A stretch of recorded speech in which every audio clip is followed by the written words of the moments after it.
storm is gone and my plane is okay. We survived. Wait a second, your plane? That's right, guys. I'm Jonathan. My YouTube channel is UltimaJP, and this is my airplane. I'm new to YouTube, but stay tuned to my channel for more updates and adventures on my airplane and the airplane adventures I go on. We'll see you guys around. Peace. Oh, wait. Also, if you guys would do me a huge favor and comment down in the section below and let me know what you guys want to see, whether you want to see build things or more adventure things and flying things. Let me know. The other thing is, if you would do me a huge favor, like this video, if you thought it was partially entertaining at least, it really helps me out, and I'd love to do more footage for you guys.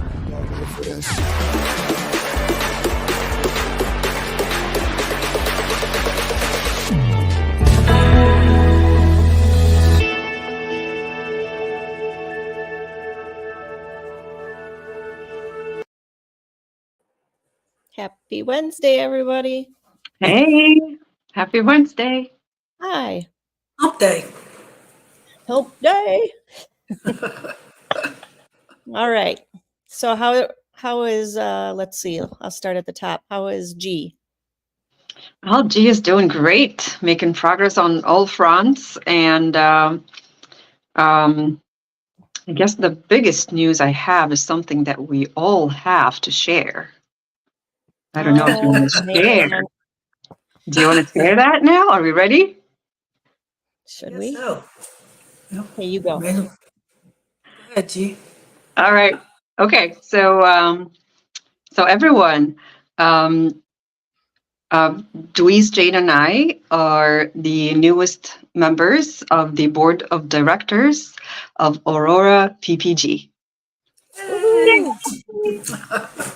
We're obviously very excited about it. Aurora PPG has been growing. It's definitely a growing organization, and Aurora PPG is in the business of supporting female pilots. So we are very excited to be part of it, and we can't wait for this to become, something that we can continue to support the community through. So yay! Yeah. So if you've got ideas that you'd like to, give to us that we could do maybe better in years to come, just let us know. We'd love to keep it back to the board. Deweese, are you okay? My house is going crazy. Between Alexa and Eugene, everything's nuts. All right. How are you, Deweese? It's rainy and loud at my house. Okay. It's just been a rainy day and nothing. Randy's sick and the house is loud. But that's it. Nothing's changed. Okay. Jim, how about you? You're on mute. There we go. I'm here again. I'm just saying, it's another day of paradise of the semi-retired life, just kind of chilling out still here in Florida and waiting to get back north and start on our house. So, and we're excited. We've got house plans coming together, and we're, figuring out how deep of a hole we have to dig to pay for this thing. But it's going to be good. We're looking forward to it. And we're going to have a big open house sometime next year. So it'll be open for everybody. So all of the people in the chat, we can all show up. Paramotors. I'm going to have a paramotor strip right in the backyard. It'll be perfect. Nice. All right. Only thing new with me is I had wound care today. They said it's still looking good. And the only bad thing is I have to have another surgery. No. My femur is not healing. There was some bone growth, but I'm in lots of pain. And they finally believed me to the point they did another CT scan. And so February 9th, I will be having another surgery and end up having to stay a night or two in the hospital again. So I'll have a nice big long incision down the side of my thigh. So, but hopefully that'll get fixed. He's going to take the plate out and then he's going to put a rod in the middle of the bone, and then he'll have to do bone grafting and fix the area that's still got a big hole in it. So anyway, think of me on that day at least. And we just lost somebody. Gee, where did you go? All right. So we'll introduce our guest in here because I don't know what's happening here. There, you're back. Yes. Let's introduce. See, Jonathan, it's just a normal night. Yeah. Thanks for Welcome. having me. Yeah, thanks for hanging out with us tonight.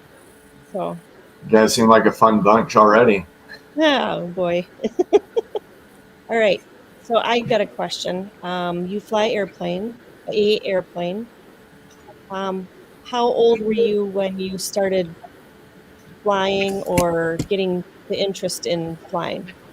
That is a great question. When I was really little, my dad was in the Air Force. We were stationed at Edwards Air Force Base in the Mojave Desert.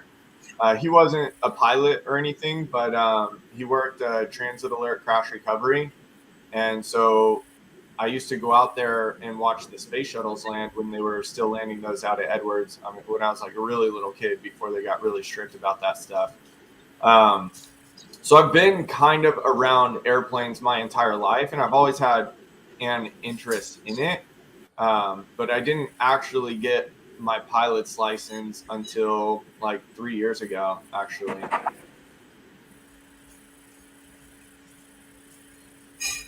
So what happened 3 years ago that started the process? Yeah, so part of it is the unknown, right? Like I think you don't really understand how much it costs to get a pilot's license or what that process looks like. And I actually did take a discovery flight like 6 or 7 years ago, and it was just a horrible experience. The instructor was just very arrogant and rude. And I ended up getting motion sick too that day. Like it was, I don't know what, I don't really understand what happened that day, but it was just like not a fun experience.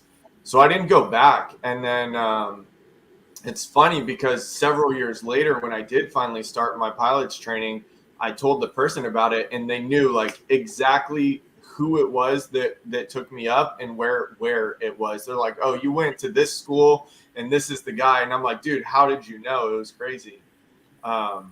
But I would say the thing that really pushed me over the edge to getting my pilot's license was I was really into fast cars. So I had like a fully built Dodge Viper with like 900 horsepower to the wheels. And I frisbeed it off the road at 140 miles an hour. And I ended up hitting a tree at like 100 is what the police report estimated that the speed I was going when I hit the tree. And I walked away fine with no injuries. It was super lucky. Wow. But it was like at that moment that I kind of realized that like aviation is much more regulated. And if I was going to like allocate money to a hobby, I probably should allocate it towards something that's more regulated where like I can't be so reckless, I suppose. It was probably the best way to put that. No, isn't it one of your videos that said, you said there's no trees up in the sky? Exactly. There's no trees in the sky. Yeah. So that definitely was my mantra, still is. Yep. I love your optimism. You know, it's less reckless in the sky. It says, just hold my beer. Yeah, well, it's more regulated. Right? Doesn't matter still how go regulated, 140. Right? Yeah, that's right. And yeah, you can still find trees to run into. I'm sure. And now that I'm in aviation, I actually really like my ability to be innovative. That was like one thing I really learned when I was going through flight school is that like there has not been innovation in the GA sector of aviation in a really long time. And I was really disappointed when I went to Oshkosh a couple of years ago because everything that I saw at Oshkosh was all the same stuff that I had been seeing for the previous couple of years. So I just didn't really understand why no one's being super innovative. And that's one thing that I love about my project specifically. And that's one thing that's been like driving my passion a lot more, or fueling my passion is probably a better way to put that. All So you right. were drawn to the experimental side of aviation, right? So the plane you have is experimental, correct? Yes, Must sir. be Yeah. with the engine. Yeah. So do you want to tell us what plane you have and why Yeah. you chose? So I have a Vans RV7A. Got to make sure you put the A in there, otherwise the tail dragger guys will be like, it's an A model. So it's a nose wheel, to be clear. And it has a Corvette LS1 motor in it. I will see if I can share a screen here. Yeah. And while you're doing that, one of the questions you asked me is what drew me towards that plane is after I got my pilot's license, I kind of realized that I just spent like $13,000 on a card. And I was like, well, this isn't very useful unless like I actually buy a plane so I can go fly.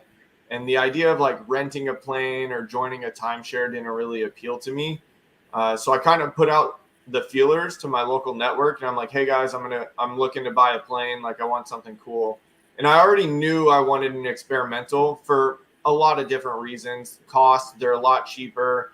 They're less regulated as far as like the inspections and the STCs and the modifications you can do to them. I mean, I'm a car guy at heart, right? So I knew I wouldn't be able to buy this thing without doing something to it. And so this plane actually was sent to me. Someone sent me a picture and said, this is you 100%. And I saw it and I was like, this is exactly me 100%. So I reached out to the guy, and it was very coincidental that this plane was only like 30 minutes from where I lived at the time. And I mean, I was willing to travel anywhere for it. I reached out to the guy, had like a 30 to 45-minute conversation with him, told him I was really interested in buying it. I wanted to come check it out. And then he ghosted me for a really long time. So I started looking at other planes, and I was like, well, I'm a fan of Trent Palmer's channel. And I was like, well, I like bush planes, so maybe I should start looking at like a Kit Fox or something like that. So I went and test flew in a Kit Fox, and I was ready to make an offer on it. And I texted the guy with this plane, and I said, and I just did one last Hail Mary, like, hey, I'm about to make an offer on another plane. I just wanted to follow up with you one more time. Like, are you still interested in selling it?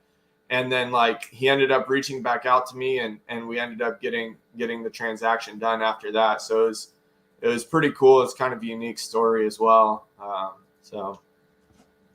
And it was really the plane that I wanted. I wanted something with an LS in it, and there just wasn't anything out there. This was the only one that I found that was for sale. So Brian's asking, LS engine is cool, but from power to weight ratio, why that engine? It's a great question. I liked the LS. It's heavier than my plane's a lot heavier than what a regular RV7A would weigh. So my plane weighs 1,400 pounds. A typical RV7 is around like 1,000 to 1,100 pounds. So I'm 400 to 500 pounds heavier. The reason I like the LS was, one, it was a platform I was familiar with. Like, I've worked on these engines a lot. I've had them before. I think they're incredibly reliable. That was probably the biggest reason I wanted it. I don't really know a lot about aviation engines. Like, I mean, I know that they're air cooled and they're archaic, right? And I know a lot about the LS. I know that it's one of the most reliable automotive engines out there. And that's why I wanted it. It really has nothing to do with power to weight or anything like that. I mean, at the end of the day, the VNE of the airframe is still the VNE of the airframe. I can't go faster than that, but I can increase my climb rate. I can increase how much weight I put in the plane, things like that, which is pretty cool. I have a lot of flexibility because I have the power to overcome a lot of those scenarios that probably would be an issue with a traditional RV7A. Okay. So where all have you been with it? Where have you taken it? Yeah, it's a great question. So I actually just started flying it again. So when I first bought it, I put about 50 hours on it, and there was kind of like a lot of things that it needed or that were just not. I didn't understand how it was wired. I didn't understand how the builder wired it originally. And that really bothered me, especially as like I started to have gauges that weren't working, and it kind of put me in like a very precarious situation one time. And so after that, I kind of made the decision that I was just going to rewire the whole thing, and that like took a lot longer than I thought it would. It ended up taking me like 2 years, and I ended up having to hire a professional to help me with that.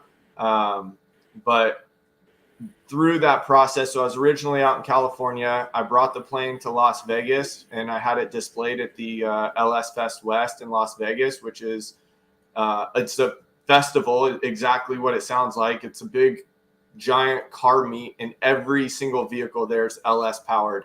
And it's like 17,000 people show up to this thing every year, and they have 3 of these. They have one in Las Vegas, they have one in Bowling Green, Kentucky, and then there's another one I think in Texas. But it's, I mean, just the community around the LS engine is huge. So that was really cool to do that. And then I trailered the plane from there all the way out to Florida, where it was finished getting put back together with the new wires. And then from there, we flew it. We did a tour in Florida. So we kind of started in like Titusville, Space Coast Regional. And then we went down Florida a little bit across, and then back up, and then actually back over to I actually can't Jacksonville, and then from there we went over to Georgia and back to Alabama, which is where I'm based out of now. And you got a video on that and how you took it apart too. Do I? Maybe. Yep. Yeah, I think so. I saw it. There we go. Yeah, perfect. There's a question. I think Walter wants to know, what is the speed at cruise, and there was something else. What RPM at cruise and RPM, speed yeah. at cruise? Yeah, great questions. It's funny. I've found that aviation guys will always throw out these like outlandish numbers, and it's like, is that with like, you know, 1/4 tank of fuel and you're by yourself and you took everything else out? Like, for me, it can really change it. Like, I can put a lot of weight in my plane. So when it was me and my buddy flying it, we had 200 pounds worth of luggage, 150 to 200 pounds worth of luggage. We had a couple cases of Red Bulls. And so there's, I mean, we were probably really close to 2,300 pounds, which for that plane is really heavy, because Vans says that the max gross is 1,800, but I have the power and the landing gear can handle it. So we were cruising at 140 knots, and that was with all of that weight. And we were still, typically our climb out rate was still 2,000 to 2,500 feet per minute. Some things that could make that better would be like a constant speed propeller. Like, I don't have one right now.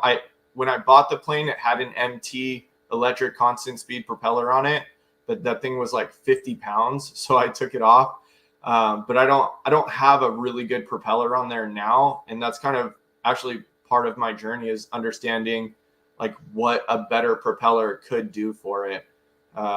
Just like design wise, I don't know what makes a good designed propeller, and it seems like that information is very hard to come by. So, but there's definitely a lot of things I can do to make it better, which is what I'm excited about the project.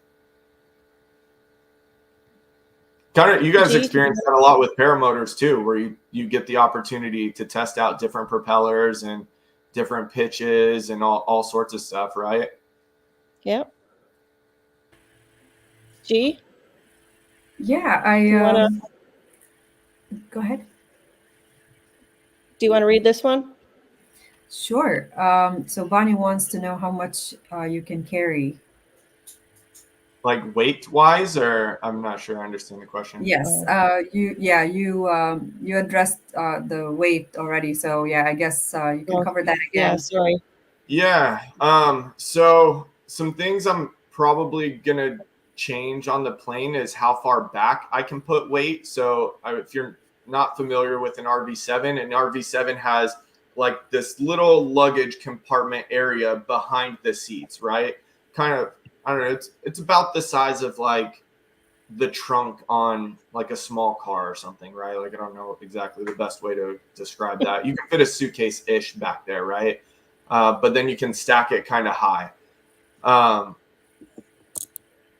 I'm thinking about being able to open up. There's a panel that goes from into the back further into the empennage, and I'm thinking about cutting holes in that, or basically designing a new carbon fiber piece that would go in there so I could slide like golf clubs back into there. I've realized after our Florida trip that we can put a lot more weight in it than what I thought, and or we could put less weight but further back. Yeah, here you go. Perfect. What would that do to your center of gravity? So that's the next thing, right? So because my engine is so heavy and my CG is so far forward, I can have 200 pounds as of like the most recent weight and balance math that I've done. I can have 200 pounds in that luggage area with two 200-pound pilots. So 600 pounds total, and it still wouldn't, I would still have a forward CG. So you mentioned. Oh, go ahead. Yeah. I was going to say. One day mine will look that good. So Brian wants to know if you have a counterweight in the tail to maintain CG.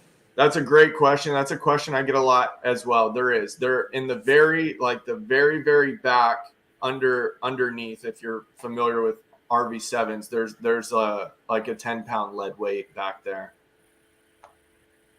That's it? 10 pounds? Yeah, I mean, it doesn't sound like a lot, but when it's leveraged over a 15-foot, that tail is really long, so the weight is really, really far back, right? So, I mean, it's like if you took a 5-pound weight in your arm and you held it close to your chest, it feels not that heavy. But then if you put it way out here and you held it, it becomes much heavier. So I guess so, but I was thinking how heavy it is in the front. You know how nose heavy it is. Right. Just 10 pounds in the tail doesn't seem a lot. Yeah, it doesn't need a lot. So RVs, from what I understand, or at least the RV7A, it typically has a more aft CG, not like CG is more of a concern with a traditional motor where they have a difficult time making it the CG more forward. So a lot of times those guys will put heavier propellers on there so they don't have to worry as much about putting too much luggage in the back or something like that. So Jonathan, my question for you is, yeah, go for it. Oh yeah.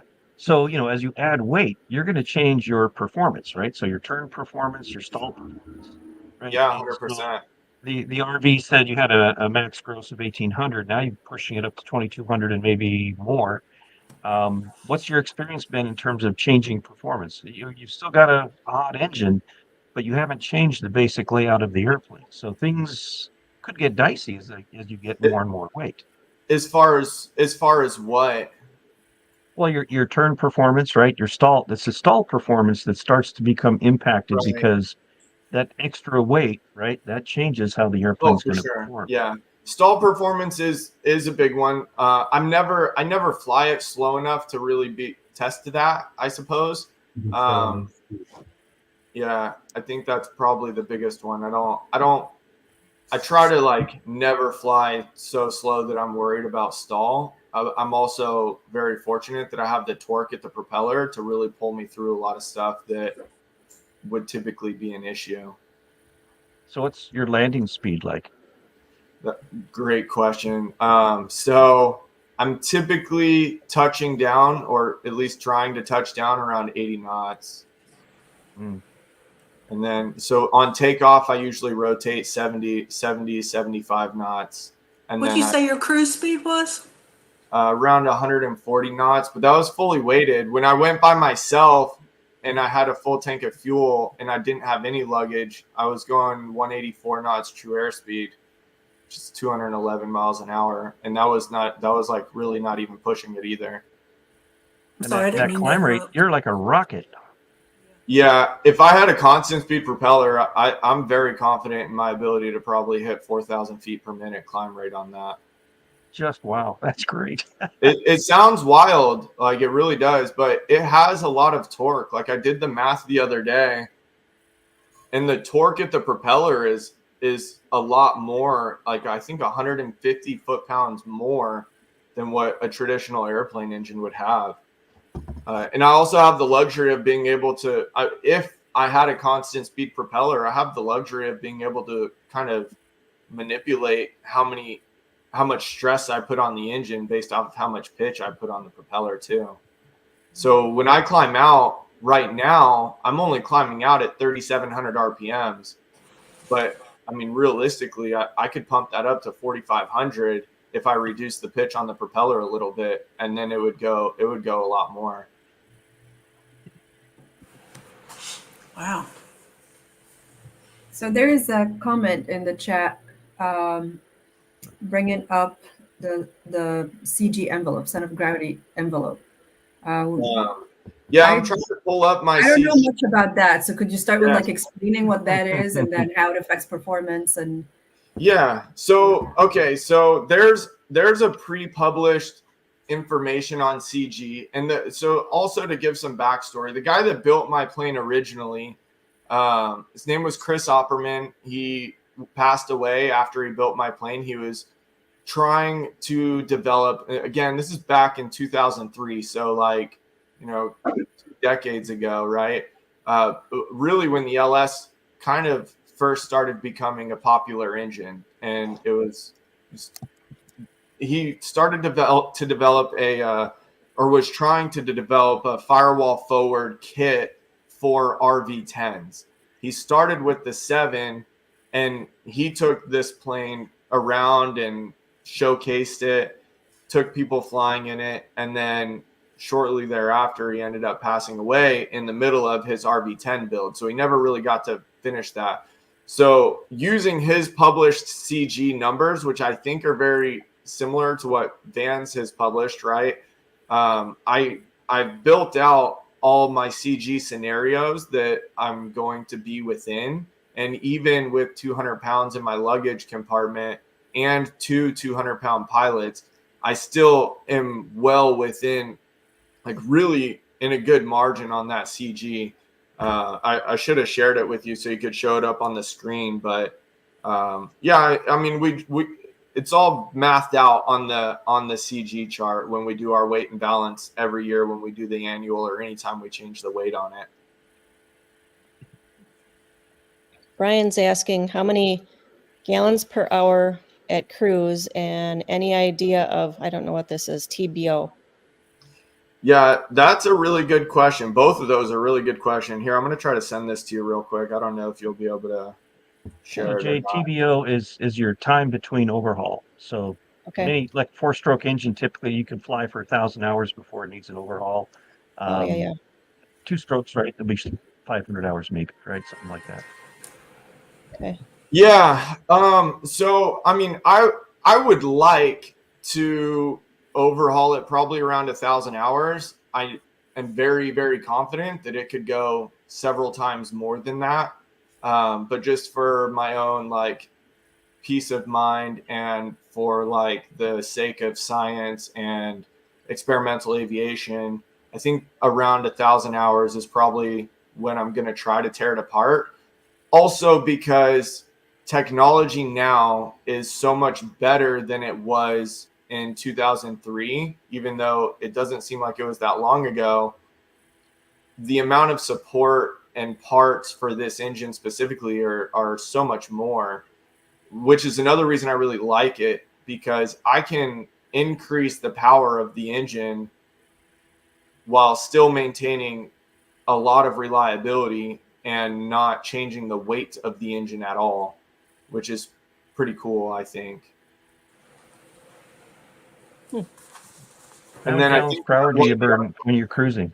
Yeah, that was the other question. So again, it's really going to change like drastically depending on how much weight that I have in there. But when we did our Florida trip, so another thing to note about my Florida trip is we're like not running at optimal performance. So I have something going on with it that I'm trying to diagnose right now. And we were having some tuning issues. It was safe to fly, but it wasn't, we were probably down maybe 10 or 20% on power. And we were burning around 10 gallons an hour from our trip from Florida back to Alabama. And you're burning What MoGas, kind of auto gas? I run 100 low lead. Yeah, great question. Just because it's easier. I can't, it's so hard to get like regular fuel at the airport. Like it's really difficult. So it's easier to run 100 low lead. The engine takes it fine. The computer compensates for anything. I mean, eventually I'm working with a tuner right now, and I mean, we should be able to optimize it for that fuel as well. And it's not right now.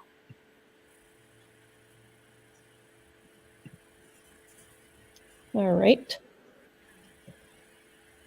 These are all really good questions, man. You guys are just throwing them at me. I am curious about something. So you mentioned a lot of things, a lot of tweaks that you are working on. What modifications have you already made to your airplane? Yeah. And then we can talk about modifications that you would like to make. Yeah. So the first thing is the first thing was I took off that heavy propeller and I put on a lighter propeller. That was like my first mission, was to make it lighter, because in my head I thought, oh, it really needs to be lighter. Like I actually was really concerned about the weight. Probably like you are, Jim. You're probably like, I don't know, that seems a little bit suspect, right? I had a lot of those same feelings, and I actually consulted with Elliot Seguin down in the Mojave Desert. He's a test pilot, very well known. Red Bull did a documentary on him, and he has a lot of experience with other LS powered airplanes. And I had a really good long conversation about weight with him, and at the end of it, he kind of he alluded to the fact that the weight wasn't really the biggest issue, and that it had other issues that were greater than the weight, right? And something else that I heard kind of along the way was the landing gear is designed for the worst pilot on the worst day. And I don't ever fly my plane in questionable conditions. So like I don't really put it in the environment to really be concerned about those things, right? I'm always very, very cautious on everything, right? That's part of why I have a high landing speed. I probably could land slower, but I just, I always try to stay at longer airports and stay off grass runways, and then I keep my nose wheel off the ground, because that's a big RV7A thing, is the nose gear. So I keep my nose wheel off the ground until the plane literally won't let me keep it off the ground anymore. So I take a lot of precautions, and I try to fly it as easy as I can. But that's kind of the thing with the weight. And as far as the modification, so going along the lines of that, I taught myself how to do carbon fiber work. So I made a mold, and I just copied my previous instrument panel. I made my mold off of the previous shape of the instrument panel, and I vacuum infused carbon fiber. So I have a carbon fiber panel, which is seems a little bit silly, but my old instrument panel is like aluminum, and it weighs like 3.5 pounds. Even with all of the holes in it, it weighed 3.5 pounds. My new carbon fiber one with no holes in it is like 1 pound. So just right there, I saved 2.5 pounds. Although it was a very expensive 2.5 pounds, I learned a lot from it. But so it's kind of like the path that I'm on is like, how do I reduce weight, make it safer, and then how do I do that somewhat cost effectively? So the biggest modification that we did, or the biggest and most recent, was we rewired the entire thing. Like literally every single wire in that thing we redid, because before it was kind of a combination of like aviation wire, automotive wire. It still had like a stock automotive harness on it, because the harness plugs into the ECU. And just to make it simpler, we took all of that out and we ran Tefsol with gold pin connectors throughout the entire thing, which also reduced our weight by like 10 pounds. So we took out 30 pounds worth of wire, and then we ended up putting back in 20 pounds worth of wire, which is just crazy to think about. Again, like it's only 10 pounds, but now we're at 12 and a half pounds, very expensive 12 and a half pounds, but every little bit counts. Another modification I did was it had a lead acid battery in there. So it had an Optima red top lead acid battery. The battery weighed 40 pounds and it had 50 amp hours of energy. So with that battery, I could run the plane for like 45 minutes on battery alone if I had an alternator failure, right? So I took that out and I put in 2 EarthX batteries that have a combination of 60 amp hours. It's like 66, I think, actually. But so each one of those batteries can run the plane for 30 minutes, and I can switch from battery A to battery B. But both of those batteries together can run the plane for an hour, and they weigh less than half the weight of the lead acid battery. So they're only like 18, 19 pounds for both of them together. So that was another 21 pounds that I saved. So, I mean, we're already at like 33, 34 pounds just in that. I took out all of the circuit breakers. I took out all of the fuses, and I took out all of the relays, and we replaced it with a PDM, power distribution module, which is they're solid state MOSFETs that are on like a computer board, and then it's controlled electronically. So, and then my buttons, my keypad on the dash, it's 8 buttons, but I can program. There's an infinite combination of ways I can program those buttons, and all 8 of those buttons only take 4 wires to run. So that again went to reducing wire weight, which was pretty cool. And also, so like the PDM itself, I think it weighs like 3 pounds, but I weighed the circuit breakers, the switches, and the relays and the fuses that I had, and that was over 20 pounds just in circuit breakers, relays, bus bars, and now I don't have any of that, and it's really cool. I think it's actually a really good fail safe. There's a lot of things that you can program into the PDM that are just not things you can do with circuit breakers and fuses and things like that. But so that was go ahead. Did you have a wiring harness made up? It custom made it from every single connection. We custom ran the wire. We put the plugs in it. So basically kind of figured out how we wanted the wires to go, laid it out on a workbench, and then went from there. But because an airplane it's not so much like a car where you can run a harness through like a porthole or something. I mean, on the RV7, some of the wires run through the spar. So they're really, really small holes, and we couldn't pre-make that. So some of it is pre-made harness from the bench, and then some of it, the wire is just ran from point A to point B, and then the connectors were put on after the fact. We got a bunch of questions here. Let me go back up. Let's see. Planet Shane says, I wonder what's lighter, carbon fiber or injection molding plastics? That's a good question. I don't know a lot about injection molding plastics. And I think they said something about strength, and that was exactly what I was going to comment on. I didn't actually comment on this earlier, but I should have. The carbon fiber panel that I made has a lot more strength than the aluminum panel that I used to have. So it's 2 pounds lighter, 2.5 pounds lighter, but it's the same thickness as the aluminum was.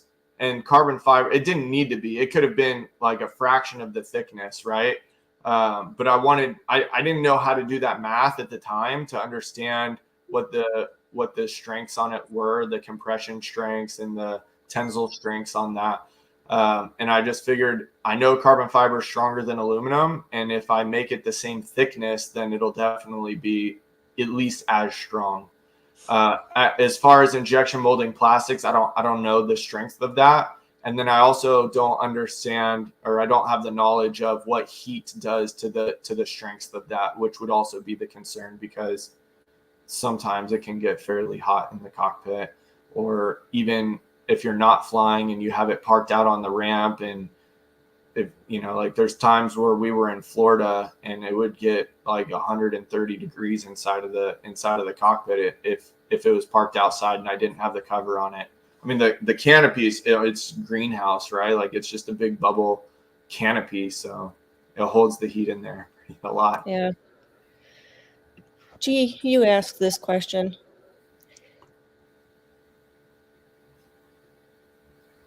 All right. Question from Gassan. Do you get lead fouling?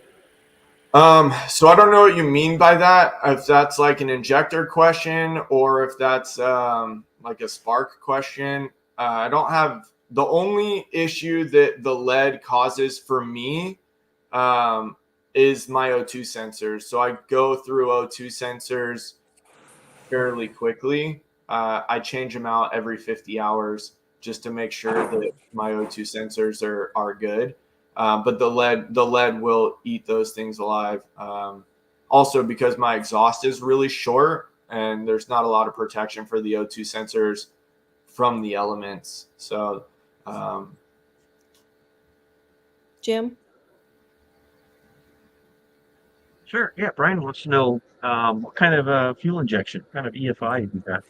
it's all stock. So it's running off of a stock GM ECU. When we were rewiring it, I did a lot of research and called a lot of people, and I just am so thankful for all the people that were willing to take my calls and give me information, mostly for free. I was really considering changing the ECU. For people that don't know, EFI, I'm assuming he's asking what fuel injection system it has. There's tons of them out there. I mean, there's Motec, there's Mega Squirt, there's Fuel EFI, there's Sniper. That Holly has a whole range of different ECU systems. Those would all be aftermarket ECUs. It was recommended to me most to use a stock ECU. I've been told that a stock ECU is going to be the most reliable and the most robust. And that's what we ended up sticking with, was the stock ECU. So just using a stock GM ECU. And So Jonathan, just to help everyone with that too, I just want to add to that. One of the things that a modern engine has that old engines don't have, right? You're talking about the lack of innovation in general aviation. You want to kind of introduce people to that conversation? Yeah, so that's great, right? I mean, most of the planes that you're going to go do your pilot training in are going to be Cessna 150s, 172s, and they're all, most of them, almost all of them are going to be carbureted, which just boggles my mind. I mean, yeah, it works, and they're air cooled. It works. It's a system that works, but it's amazing to me that they don't upgrade that. So they're running off of magnetos, and the magnetos drive the spark plugs, and then your fuel's controlled from a knob on your dash that controls how much fuel you're putting into it. I don't have any of that. So, I mean, on like a traditional airplane, you would have like your carb heat, your fuel mixture, your throttle. I have one control, and that's my go control, just more power or less power. Eventually I can put in, I'll have a constant speed propeller or an electric adjustable, but I'll be able to program that in other ways using my PDM, where I don't even have to think about the pitch. A lot like how a Diamond is run. So if you're familiar with the Diamond DA40, they also only really have one lever, and the pitch of the propeller is controlled all electronically, which will be exactly how my system will work as well. Luis? So there was a question about lithium batteries on a plane. So is there a difference between regular lithium batteries versus Earth X lithium batteries? Yeah, so EarthX, they make a lot of different batteries. If you guys are familiar with Mike Patey, he runs them in his planes. He put actually a ton of them in his most recent Bush plane build. But they are supposed to be aviation grade lithium batteries. I mean, that's one of the things that they say. But they do all motorsports, so they do cars and go-karts and everything. So they're not going to blow up and start a fire? I think that's always a risk that you have. And it's just, I mean, it's a risk that I'm willing to take. I have two of them and they're wired completely independently. So I can switch from battery A to battery B if I want to. So if I have a failure in one battery, I can switch over to the other, and hopefully I don't have the same failure on both. EarthX also puts they have some internal voltage regulation on them to kind of help them from overcharging or overvolting. How would you get that burning battery out of your plane? I wouldn't, but it's confined. It's confined in the empennage anyways, so I wouldn't really worry about it. I mean, I would really just worry about getting on the ground, and if that did become an issue, it's the insurance's plane anyways. So get on the ground as safe as possible. And do you have a parachute? No. I always find it funny that, like, if you want to do aerobatics in a plane, if you're going to go do aerobatic training, you have to have a parachute. And I just think to myself, like, how in the world would you have the ability to get out of an unstable plane to jump out with your parachute if you're doing aerobatic flying anyways? You need a ballistic chute on your plane. Yeah, I could. I mean, I could try to do something like that. It would be it's a weight penalty. So I always think about, that's like one thing I think about a lot is weight penalties. And it's just not a weight penalty that I'm willing to accept. I'll take the risk. Well, that weight penalty would save your plane. I don't know. So how big is that engine? Like what can you explain the question? He's asking, so it's got 500 horsepower? Yeah, great question. So no, it's actually like, so a couple of things to dissect on that question, right? So a stock LS engine is 350 horsepower, but that's 350 horsepower at like 5,600 RPMs. I don't ever see that many RPMs. So my horsepower window that I operate in is between 3,000 and 4,500 RPMs, with the bulk of that being around 3,500 RPMs. So at 3,500 RPMs on a stock LS, I'm really only around 200 horsepower. And, to calculate that into torque would be the more important number. And I have the gear reduction box on the plane. So if the plane's pushing out 350 foot-pounds of torque, it goes through the gear reduction box, and now all of a sudden my torque is increased. So the torque at the propeller is like 469 foot-pounds, which is a lot.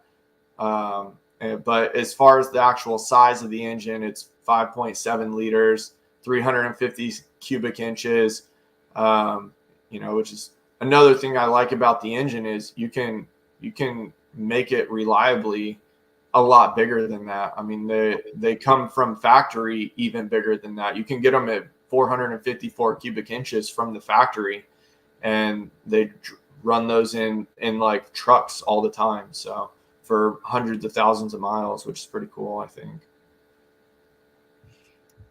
Can you pull up that other one? I'm on his page.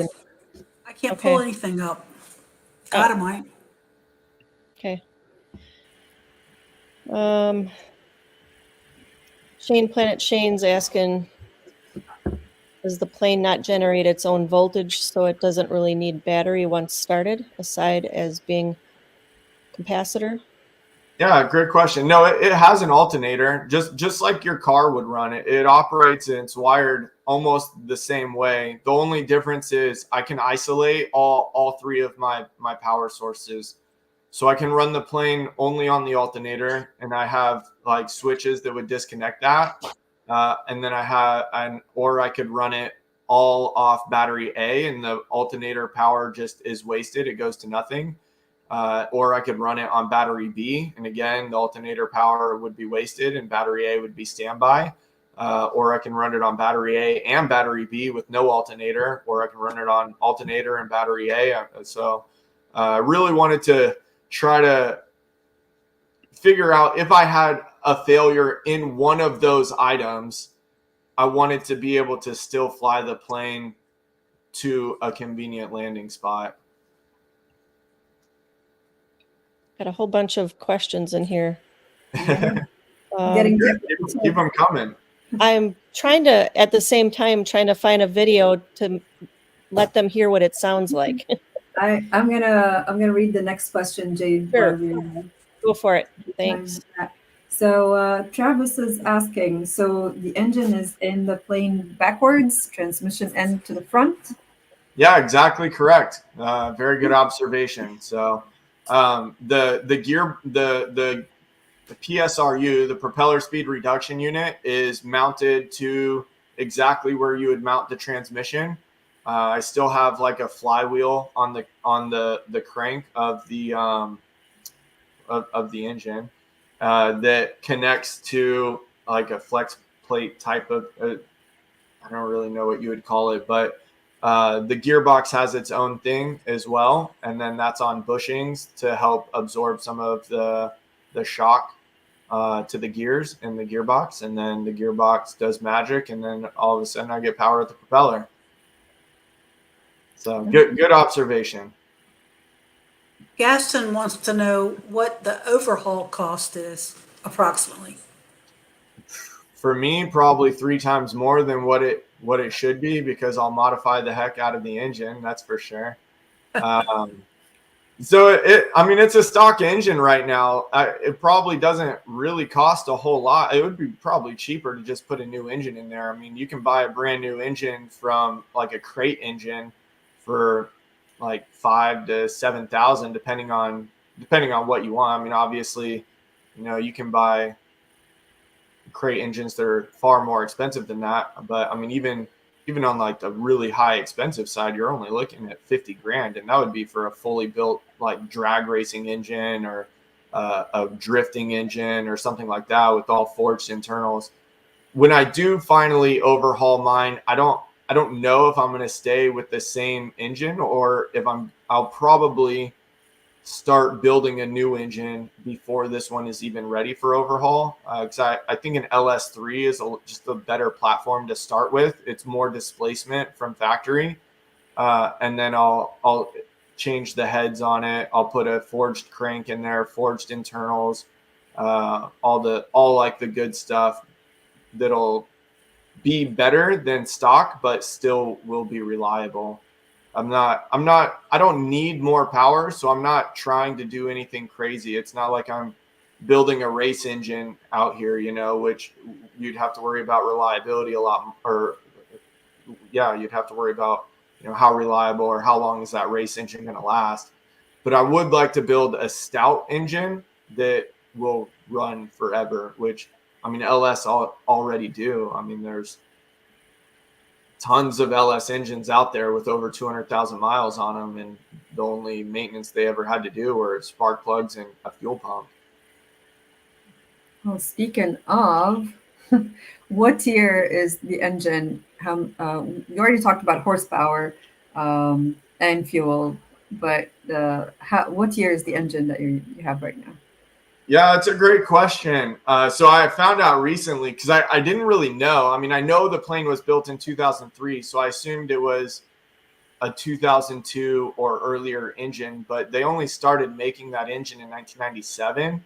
My engine is in 1998, and you can tell the age of the engine by the heads. And I guess the heads that I have they're called perimeter bolt heads, which basically just means the bolts on the valve covers are around the perimeter, whereas the newer versions, or not even really that much newer, but slightly later, they put the valve cover bolts in the center. But so there's a lot of power left on the table. Just if I just replaced my heads and tuned the engine, I could probably get a lot more power. I just have like the most dated version of the engine. It was one of the earlier ones that came off the assembly line. So 1998 to answer the question. 1998. Well, we have more questions about the engine. If you had to replace the engine, would you go with an LSX?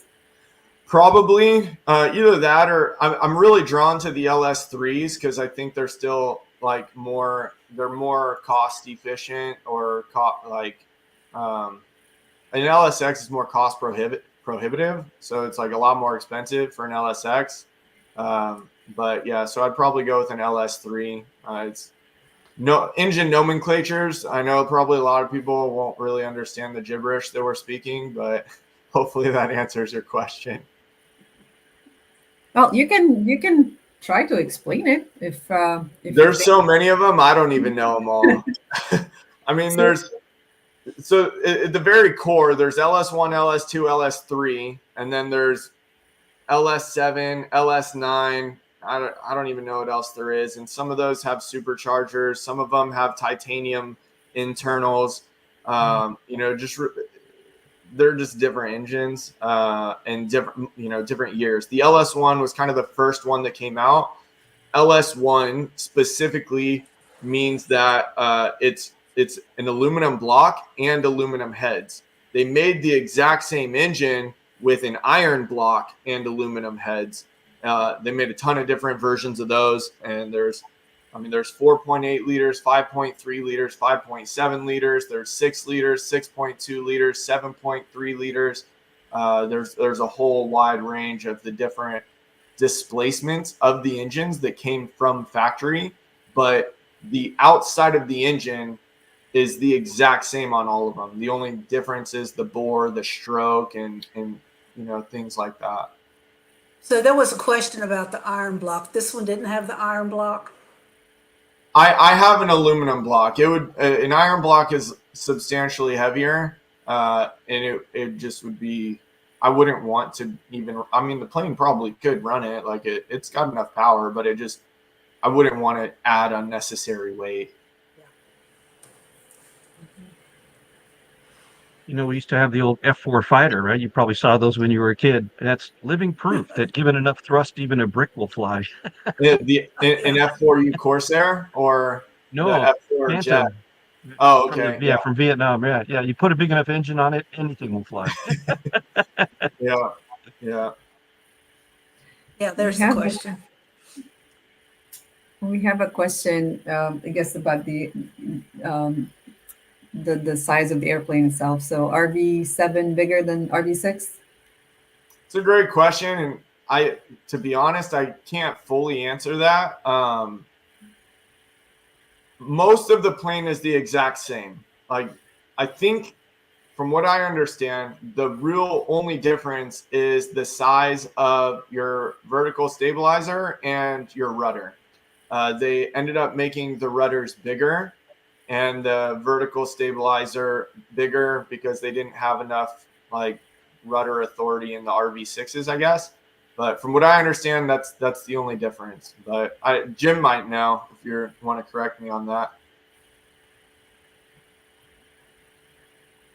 Yeah, I'm an ultralight. Good luck with all that good stuff. So I have a question, kind of getting away from engines a little bit. What is your next adventure? Where are you planning to take it next?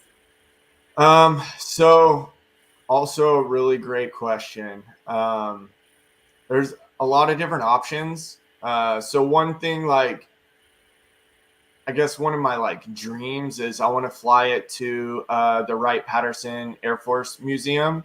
Obviously, I won't be able to land actually at the museum, although if I could somehow figure out how to make that happen, that would be super amazing. But I've been going to that museum since I was a little kid, and I just went back to the museum over the new year. but I'd like to fly it up to, and that's in Dayton, Ohio. So that's probably a trip I'd like to take at some point, to fly it to Dayton, Ohio, and then just take a trip to the museum with a buddy or something. There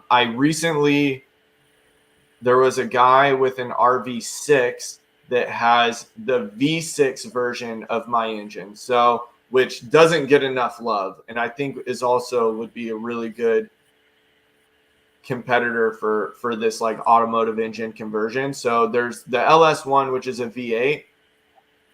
They made a very, very similar, equally as reliable engine as a V6, and it's probably like 100 pounds lighter than the V8 version, but it still has a lot of power.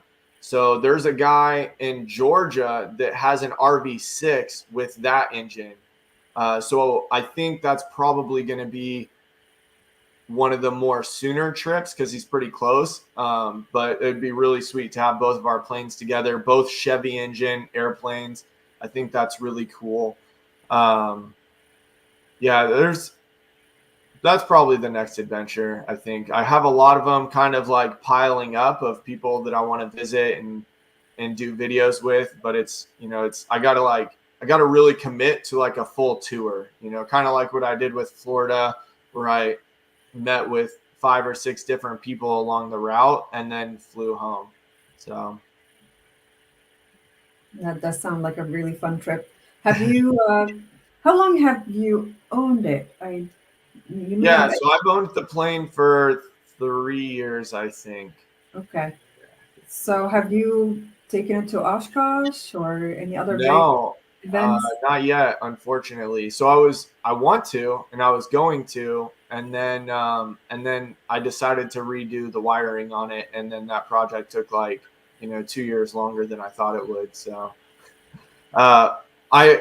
Oshkosh is definitely on my list of going potentially this year. We'll see. I can't commit to it yet, but I would like to go. Sun and Fun's a lot closer to me. But neither of them are actually really that far. When I was in California, it's like a lot more of an adventure. It's a lot more distance. But yeah, I don't know.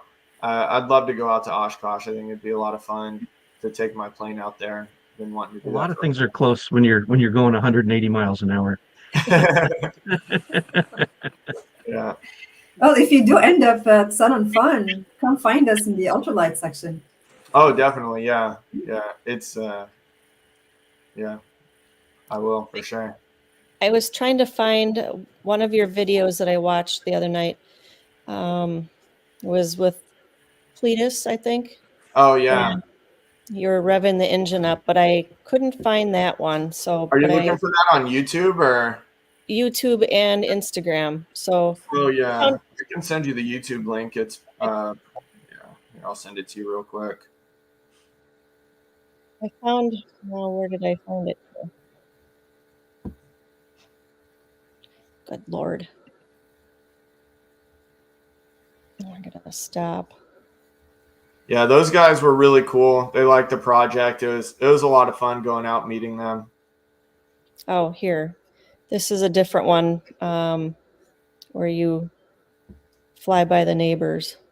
Oh yeah, that actually.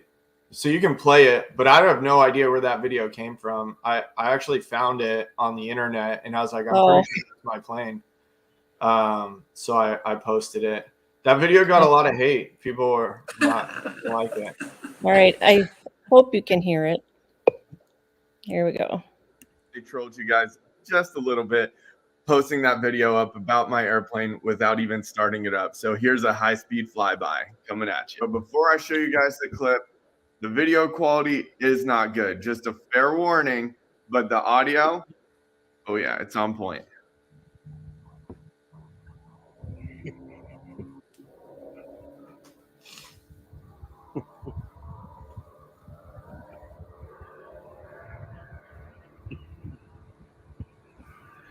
The anticipation's killing me.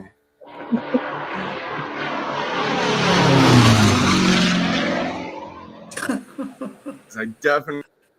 So that video was attached to a tag with my tail number on some forum. Like, so when I was trying to research more information on the plane, I like really dove deep into the internet, and I came across that video, and someone said, "Oh, here's a video of 577 Alpha Zulu," and I was like, "No way!" I mean, it looks like my plane, but it sounds like my plane, but can't confirm. I sent you that video, by the way, on IG with old Clear there. All right, Walter's got a question, guys. Question: has Cletus flown your plane? Great. Yeah. So great question. If you watched the video, the guys were sketched out kind of to fly in my plane. The truth is, you guys, most people probably don't really know. I didn't even know this, but Cletus is like 6'7". He's a really tall dude. And he wanted to go fly my plane, and he's a really, really good aviator, by the way. He doesn't show a lot of it on YouTube, but he's an incredible pilot. But yeah, he didn't fit. Like, he went in there and his knees were so crouched up. His knees were hitting the panel, and he didn't even have his feet on the pedals yet. Like he had his feet like under and behind the pedals, and his still was, I mean, even if the pedals were like behind the firewall, that dude still wouldn't fit. He was too tall. So no, unfortunately, he couldn't fly it. He wanted to. I wanted him to, but it just didn't work out. Well, that's too bad. Yeah. But those guys definitely had a lot of LS knowledge. If you watch their channel, they do a lot of projects with the engine that I have, and it's pretty phenomenal. Like, kind of the torture testing they do with these engines almost. All right, so I'm gonna pull a little bit of it up. It was trying to update. You can actually rebuild an airplane motor. Yeah.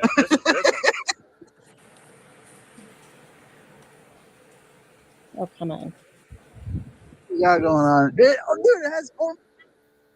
It's freezing. Come on. Buffering.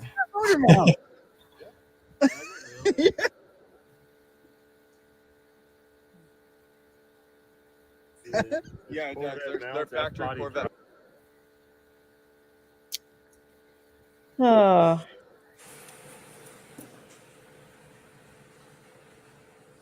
Yeah, so while you're pulling that up, those guys were pretty amazed, like how factory the engine really was. You know, I think a lot of people, and that's actually like probably a good thing to touch on, is my like personal mission with my YouTube channel and with this project is to bridge the gap between automotive enthusiasts and aviation enthusiasts.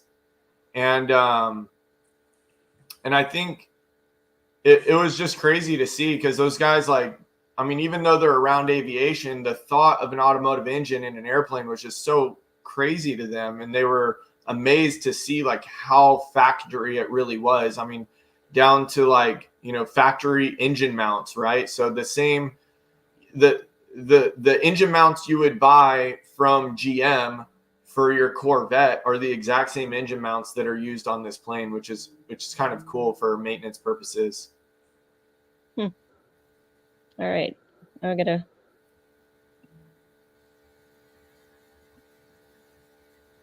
It's still doing it. That's a 243, right? I don't think. You're up. It's good time. Oh, man. You've always been a huge believer in Chevrolet, dude. Yeah, no, that's true. If I had a coyote, I know James would go. But, yeah, we'll just be viewers of the flyby. Yeah, we can do that. Same. Yeah, George, close enough, right? Get it, George. It is close enough. Also, you got a YouTube channel? What is that? I don't really post. Oh, you just don't post stuff? I mean, I need to. Well, you probably should. That's funny. He gave me so much hate for that off camera. You might want to post something. What a sight. Well, you mentioned there, you know, have a couple tuning things going on, so we opted to observe. We're just gonna watch. Very cool plane, but you know, Still working out the bugs. still working out the bugs. We're just gonna watch from the sidelines. Get a couple flybys, hear this thing. She sounds good at idle. I want to hear it ripping. Yeah, I know. Cool. That's the base. I just wanted to hear it, you know. That's, you know, I'm definitely not scared. I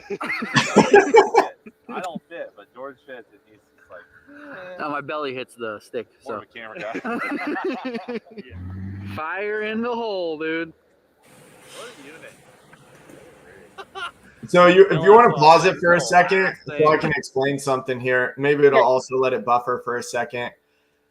So part of the reason they were so sketched out to get in it was because I had called him the night before and I said, hey, we're going to try to fly down there, but we're still having, basically we're having this like RPM hiccup where it's, I can't really explain it as a full misfire, but it for whatever reason, it would hiccup and jolt. And we were trying to figure out why it was doing that. We couldn't really figure that out. But we had flown it for several hours to like just in a circle above the airport to try and diagnose this problem. And ultimately, at the end of the day, between me and my safety pilot, we decided, hey, it's an LS, it's going to run. So we decided to take the trip and just accept the risk of this engine hiccup, knowing that even if we lost a cylinder completely, the plane should still be able to fly us safely to a landing spot. So I had called him the night before and I said, hey, we're having an issue. Not really sure what it is. We're going to try to fly down there tomorrow morning, but there's a possibility that we may have to emergency land somewhere and we won't make it. And so he was really sketched out when I said that, but I was like, look, me and my safety pilot both feel that it is still within our like physical limitations or our aviation limitations that we've set out for ourselves. So we were still comfortable flying. And that was another reason. So that was like really the main reason they kind of didn't want to get into it, is because I kind of made them believe the plane wouldn't really make it, because the time we didn't really know. So from where we were to where this was filmed, it was only like an hour flight, but we had kind of been having issues and we're like, we're going to try to make the hour flight, but we don't know what'll happen. But we actually ended up making it on that specific trip. We made it without any issues, which was pretty cool. So Cool. that's why they were so sketched out. Oh. The last thing. You know what? I got an idea. The wheels and tires are so small, knowing it has an LS in it. I know. I love how you pull the cowling off. The engine is right under that cowling. It takes the entire engine. Everything's Every like spot. shaped and cut down perfectly to fit underneath the cowling. LS swap the plane, dude.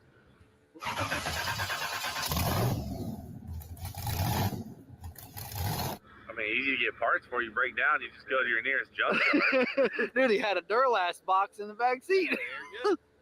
Built to last. See, you got experimental, right? Like my cup is experimental. Then you got experimental. Yeah, all caps are real big on the outside of the plane. This is what you get. Capital mental. They're literally making an experiment. You know what I'm saying? Yeah, it's definitely new. He's like, I just built this panel myself. Yeah, I know. Dude, the dual iPad? Yeah. It's clean. Crazy. It's clean. Look at that thing, dude. She sounds perky. Yeah, she does. She's got good air for this today, you know. She has no problem spinning up.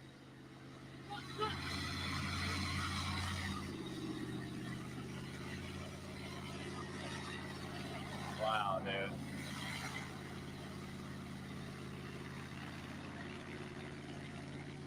Another side note, that was the smoothest grass runway I've ever experienced in my I life. can't wait to hear him just. Single turbo. Oh, put a whip on that thing. Dude, wiggle that one. Color flies off.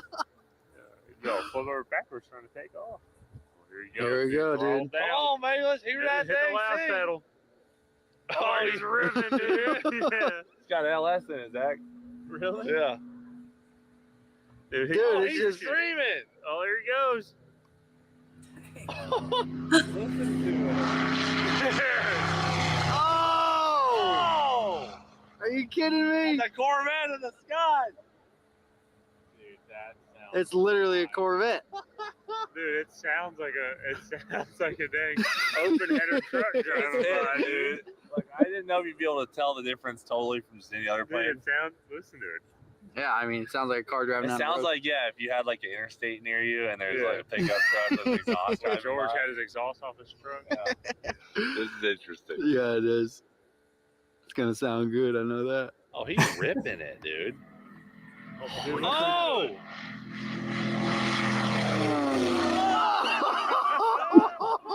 Dude, it sounds so good. It's crazy. The motor.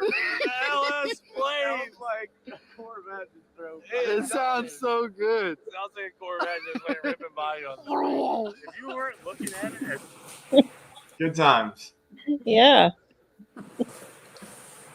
Oh. All right. Well, I guess should we do a spinning wheel, or did nobody complain about the spinning wheel tonight? There was Yeah, a no- little chatter about it, but not much.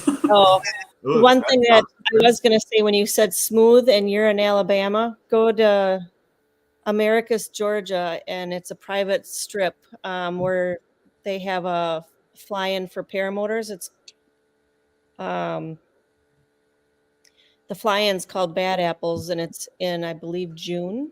Oh yeah, I think you were telling me about that. Yeah, and that is like golf course putting green It's grass. the best grass ever. I like it as long as it's not soft. No, not unless it rains hard, right, Randy? Yeah, that's one thing that's crazy about Florida. Like the ground just absorbs water there, and it still is hard. It's crazy to me. I'm like, Huh. how does this even work? Yeah. All right. So, Duckspit said May 13th. Hey. Oh, yeah, Travis did say he was going to have his own spinning wheel, and his name was the only one that was going to be on there. Oh. All right.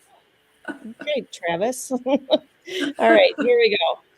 I got to go back in and screen share again. All right, good luck.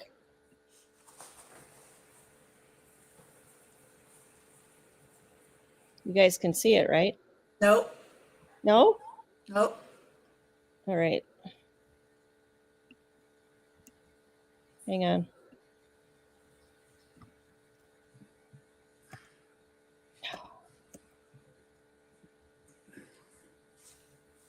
Give me 1 second.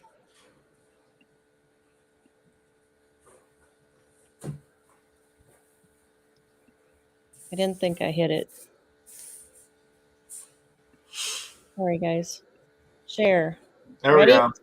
There you go. All right, here we go.